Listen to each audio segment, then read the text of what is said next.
Reality shows não são novidade para ninguém. Big Brother Brasil, A Fazenda, De Férias com o Ex e diversos outros reality shows têm feito sucesso com as pessoas hoje em dia e parece que a popularidade disso não para de aumentar. Mas se eu te disser que lá no Japão, no final dos anos 90 e início dos anos 2000, um programa tão maluco surgiu que conseguiu destruir a carreira de um comediante e entrar para o livro dos recordes como um dos shows mais controversos de todos os tempos, primeira live stream de games já feita e também como o programa mais assistido da história. Inclusive, a audiência para esse programa era tão grande que ele superou a audiência de Game of Thrones.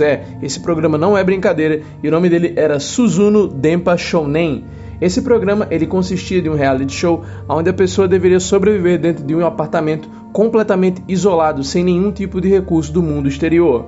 E para poder fazer esse programa, eles ofereceram um prêmio de 1 milhão de ienes, que na época dava aí mais de 10 mil dólares. Esse prêmio ele seria dado para quem conseguisse sobreviver por mais tempo dentro desse programa. E caso a pessoa conseguisse fechar um ano lá, ela iria conseguir pegar esse prêmio e inclusive entrar para o livro dos recordes como recordista de tempo mais longo dentro de um reality show. E o que acontece é que esse programa então chamou um jovem comediante que estava fazendo sucesso na época e estava no começo de sua carreira, conhecido como Nasubi. Esse apelido de Nasubi ou Nasubi foi dado ao Tomoaki Hamatsu dentro do programa.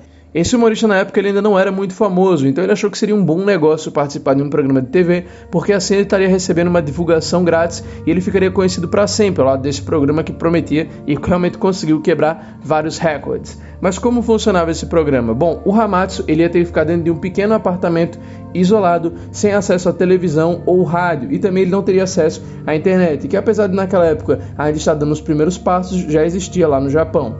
E o que acontece é que para conseguir conquistar as coisas que ele teria que ter para usar a casa, como por exemplo comida, até mesmo uma televisão e um videogame, ele teria que jogar uma espécie de cassino, ele ia ter que ficar fazendo aqueles joguinhos de pegar prêmios. E o que acontece é que sempre que eles davam um desafio pro Hamatsu, o cara ia lá e conseguia. Ele conseguiu pegar uma televisão, porém essa televisão aí, ela não permitia que ele visse jornais nem nada, e o que acontece é que ele simplesmente não servia para muita coisa. Depois ele acabou pegando um jogo que era um simulador de trem, pegou também um bonequinho daqueles brinquedos de pelúcia que ele usava como amigo e era a única coisa que ele conseguia socializar, e também ele conseguiu depois pegar um PlayStation 1 e ele ficava basicamente o dia inteiro jogando aquele PlayStation 1, porque bom, era o que ele tinha para fazer, e quando eles mandavam algum desafio para ele, ele ia lá tentar ganhar o prêmio, e nesses prêmios ele conseguia pegar bolinhos de arroz e algumas outras coisas. Para vocês terem noção do quão precária era a vida do Hamatsu dentro desse show, ele tinha que viver basicamente ali só na água que era fornecida para ele e em pacotes de arroz cru, até que ele simplesmente conseguiu ali improvisar, usando o aquecedor que tinha dentro da casa para fazer uma espécie de fogão / forninho para conseguir esquentar aquele arroz e não comer um negócio realmente cru, E bom, ele passava o dia inteiro jogando videogame e bom, eu vou contar agora a parte mais bizarra disso tudo, é que ele não podia usar roupa nenhuma, sim, ele teve que deixar todas as vestimentas dele do lado de fora, entrou lá para dentro do apartamento, até porque, bom, entrar para fora é difícil, e lá dentro ele tinha que ficar sem roupas, fazendo qualquer tipo de jogo que eles quisessem.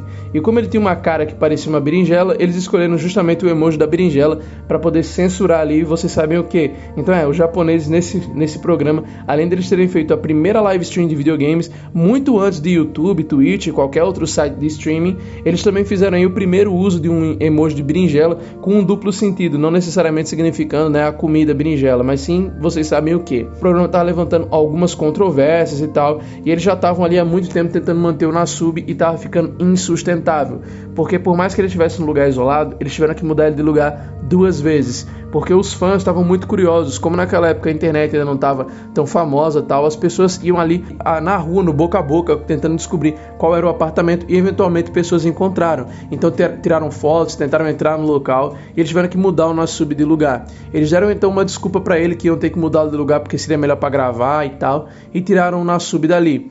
E era muito fácil iludir o Nasubi porque como ele não tinha contato com a televisão, ele não sabia que ele estava ali num programa 24 horas.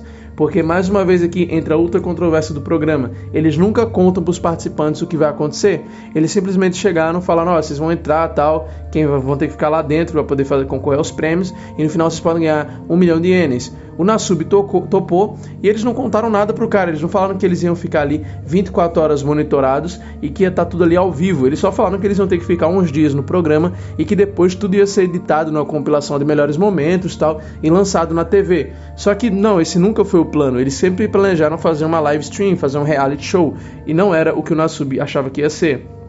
E o que acontece é que simplesmente eles tinham 17 milhões de pessoas assistindo todo domingo, que era quando eles passavam o programa do Nasub. E o que acontece é que quando já estava ali num ponto que ele estava ganhando muitos prêmios, eles pegaram e decidiram então dar um prêmio para ele, porque como ele tinha conseguido aí juntar 84 mil ienes, eles pensaram, vamos dar um presente pro Nasub. Levaram ele para a Coreia do Sul para que ele passasse um dia num parque de diversões, podendo comer o que ele quisesse, brincar no que ele quisesse e tal. E assim que acabou, eles levaram ele para um novo apartamento e colocaram lá para ficar mais tempo. E eles disseram, olha, você vai ter que agora pagar a sua viagem. E o que acontece é que o Nasub ele era tão dedicado e ele tinha pego tão bem o jeito de como funcionavam esses joguinhos que ele simplesmente conseguiu ganhar a primeira classe. Então eles foram lá e mandaram ele de volta nesse avião de primeira classe para o Japão, onde ele foi agora para o próximo apartamento para ficar ali nos últimos momentos do show. Então, depois de voltar ao Japão, né, ele já estava ali há 15 meses dentro do programa, ou seja, ele quebrou o próprio recorde dele de 335 dias, porque ele ficou 15 meses, ou seja, 1 ano e 3 meses dentro desse programa, e ele já tinha quebrado todos os recordes, já estava mega conhecido. Porém, o que acontece é que não eram só flores, né? Vocês imaginam que esse tipo de programa deve ter causado grandes problemas dentro dele. Sim, e por causa do episódio de como foi o final. A gente sabe que no BBB, na Fazenda, nesses reality shows aí, é natural que no final tenha-se um prêmio, uma revelação, entrevista, esse tipo de coisa. Com o Nasub aconteceu tudo isso ao mesmo tempo, sem que ele soubesse que ia acontecer. Porque quando ele voltou para aquele último apartamento que ele ficou, ele achava que era um apartamento mesmo. Mas como ele sempre ia vendado e com coisas tampando os ouvidos dele, ele não sabia que ele estava dentro do próprio auditório do programa. E o que acontece é que enquanto ele estava ali na sua rotina normal, estava ligando ali o PlayStation para jogar, ia comer o que ele tinha ganho nos prêmios, as paredes simplesmente implodiram, caíram, revelando o Nasub para pessoas que estavam assistindo ele. Simplesmente um auditório lotado de vários japoneses que estavam assistindo o programa e que estavam loucos para poder ver o Hamamatsu. Quando ele apareceu, eles começaram a rir, a caçoar dele, porque ele estava sem roupa ali, exposto, sem nenhum tipo de preparação, e ele ficou muito chocado, ele não teve nem como falar, ele não sabia o que estava acontecendo, e que todo domingo 17 milhões de pessoas se juntavam para assisti-lo. Ele obviamente ficou muito chocado e tal, ficou bravo também, recebeu o seu prêmio, e depois do show, o que acontece é que várias e várias sequelas que até hoje atrapalham a vida do Nasub acabaram ficando com ele.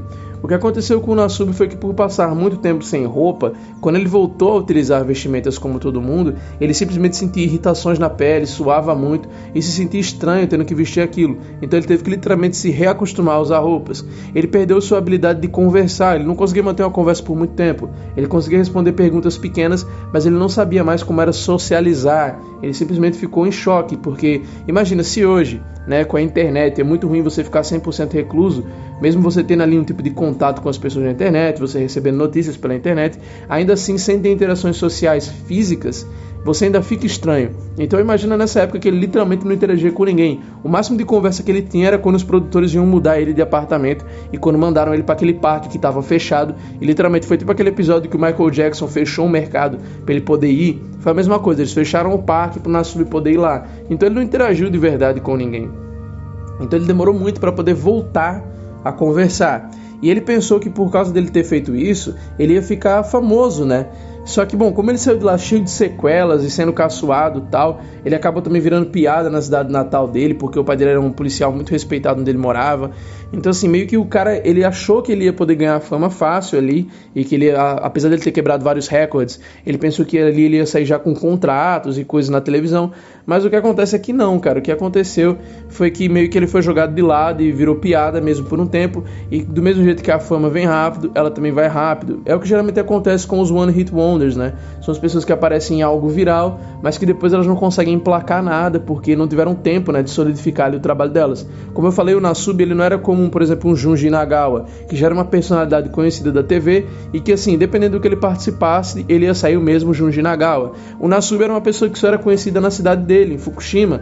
Então, caso ele saísse de lá e fizesse alguma coisa, ia demorar tempo até que ele ficasse realmente conhecido.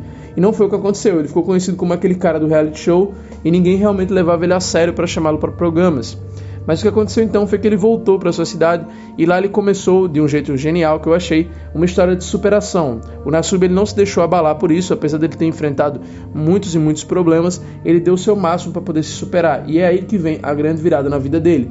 Ele começou então a usar, como ele já era um cara estranho, né? Ele estava sem conseguir socializar, ele estava com dificuldade de falar. Ele pensou, eu vou criar um personagem baseado nisso, vou criar uma peça de teatro baseada nisso e eu vou usar a minha própria estranheza para superar essa estranheza e conseguir socializar bem de novo. E ele conseguiu voltar a socializar com uma certa tranquilidade e tal, seus problemas foram ficando para trás e ele conseguiu superar o que o programa passou de ruim para ele. E ele veio fazer aparições agora em vários outros programas de TV e conseguiu também aparecer em um jogo. O jogo que ele apareceu foi o 428 Shibuya Scramble, que é uma visual novel que é relativamente bem famosa lá no Japão. Ele já foi relançado do PSP e do Nintendo Wii até hoje para Android e iOS e está inclusive na PSN de novo, num relançamento para o PlayStation 4 e creio que para o PlayStation 5 também.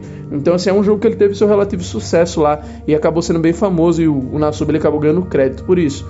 Ele também apareceu em programas como Trick, Densha Otoko e Atashinshi no Danshi, que são programas de TV lá do Japão também, e ele participou, esse daqui acho que algumas pessoas do canal são fãs, ele participou de Kamen Rider W, ele fez o personagem Watcherman. Eu não assisto Kamen Rider, mas tem alguns de vocês como o Lucas Salles que assistem, que são inscritos aqui do canal, então comentem aqui embaixo como era esse personagem dele na série, porque eu realmente ainda não tive a chance de ver. E o Hamatsu, ele também tem uma meta também na vida dele, que era de escalar o Monte Everest. Inclusive, em abril de 2020, o governo japonês chamou o Hamatsu para poder ser uma das pessoas que iria ali ensinar as pessoas e dar cursos sobre a importância de você ficar em casa durante aquele período que estava rolando. Então, assim, o Hamatsu, como vocês podem ver a princípio, ele saiu do show realmente, digamos assim, derrotado, entre várias aspas, sem conseguir emplacar nada, mas vocês viram como paciência e perseverança são a chave para o sucesso. O Hamatsu teve paciência e se esforçou ao máximo, então ali por mais que tenha demorado, ele conseguiu fama, sucesso e aceitação. Ele é muito famoso lá na cidade dele e eu tenho certeza que os pais dele não têm vergonha dele, eles devem ter muito orgulho de ter criado um cara forte como é o Hamatsu. E acho que a maior mensagem que dá pra tirar da história dele é essa, cara, de sempre ter força, sempre ter paciência e saber que se você tem um sonho e trabalhar por ele, cedo ou tarde você vai conseguir conquistar. Um outro reality show também muito louco nessa pegada. E antes de fechar o vídeo, um outro show também que é nessa pegada, que também é um reality show muito louco, cara, é o Zagaman, que significa The Endurance. Esse programa, ele não foi um fenômeno no Japão, assim como o do Hamatsu foi, que pegou 17 milhões de pessoas assistindo, mas ele fez muito sucesso no mundo, especialmente na Europa e na Inglaterra, onde ele é reprisado bastante vezes. As pessoas lá realmente gostam. E ele já recebeu também um recorde no Guinness Book, que era o recorde de jogo mais extremo, porque, tipo assim, eles faziam vários tipos de jogos malucos, de explodir carro, queimar coisas, jogar os caras no meio do mato, e tinha um de simplesmente ligar um pedaço de carne ali, amarrar um pedaço de carne na pessoa e colocar dragões de Komodo e jacarés para perseguir a pessoa por causa daquele pedaço de carne. Então assim, só imagina quão louco é esse programa. Eu acho que também valia um vídeo dele. Então se vocês querem um vídeo do Zagaman, também conhecido como The Endurance, peço que vocês comentem aqui embaixo para poder fortalecer no vídeo e também deixar eu saber que vocês têm interesse por esses programas bizarros aí lá do Japão. Obrigado pela sua audiência, eu peço que você se inscreva aqui se você for novo e comente para você ser sempre recomendado dos novos vídeos. E também compartilhe isso aqui com seus amigos em pelo menos uma rede social que vai me ajudar demais.